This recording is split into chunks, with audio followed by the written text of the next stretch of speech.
At this liturgy, I would just like to make a couple of comments, especially just by way of kind of an introduction of myself to St. Elizabeth Ann Seton's parish. I am Father Jim Feely. I've been a priest for a number of years, and so I've been a senior priest, and most of that out in Hortonville, so it's almost 15 years, so probably brings me close to 100 now. But I would like just to emphasize Sister Marla's words about really being people who are hospitable.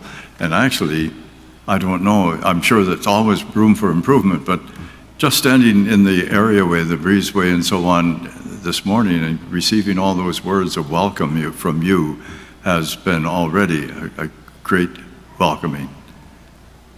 I think of one experience that I had that was probably not very welcoming, when I was first retired and I hadn't been given a parish particular to be with. I was asked to take a mass at a parish not too far from my home on a holy day. Well, I wonder if I were to ask all the people who attend all the masses on holy days, not very many hands would go up. And so I went to this church. I wasn't familiar with it. And I went in, I found a door that was open, I went in, I was early, very early. Well, I walked into what was their dining area.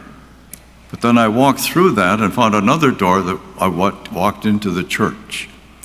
Well, I was in the middle of the church.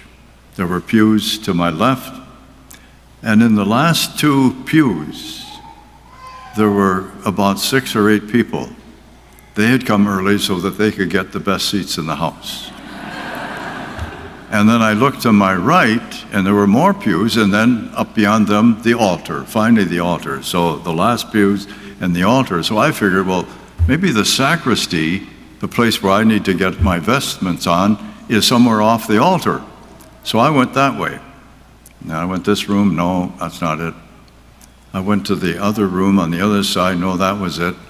These people back here are very, very, very helpful, just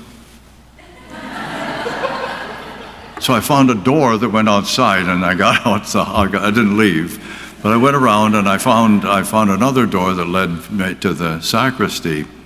And of course, on this particular holy day, there are probably about 30 or 40 people in attendance, and most of them had decided that those 6 or 8 people in the last pews had already picked up the best, so they'd get the second best, which was back there. There did happen to be one young lady. I shouldn't call her young. Everybody I look at is younger than I am. So. But this one woman was sitting about the second pew from the front. And when I went down to give my homily, I said to her, looking right at her, I said, "You're not Catholic, are you?" And she said, "No." Hospitality. I would like to mention also on this particular day that yesterday, Saturday, was a banner day for our diocese, because on that day at St. Mary's Parish in Ledgeview, really De Pere, we had the ordination mass for 5 new young men as priests. And again, they were young. And it's really a great day for the diocese. It's our day. There are priests being brought into our major community of the diocese and of the church entirely, and we have to rejoice over that. This was 5.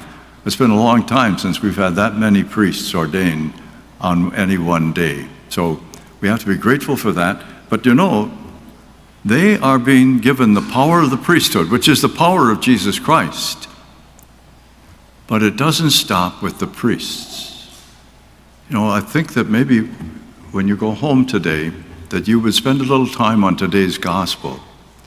That whole idea of anybody who loves mother or dad more than me is not worthy of me. Jesus Christ says that.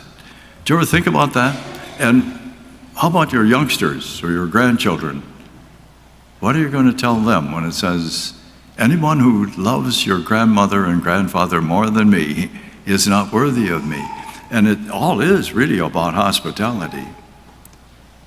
You see, we have the power of Christ, and we have to live that power every day. So the gospel is the menu.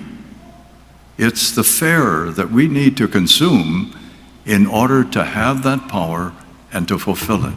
So we have to listen and we have to live.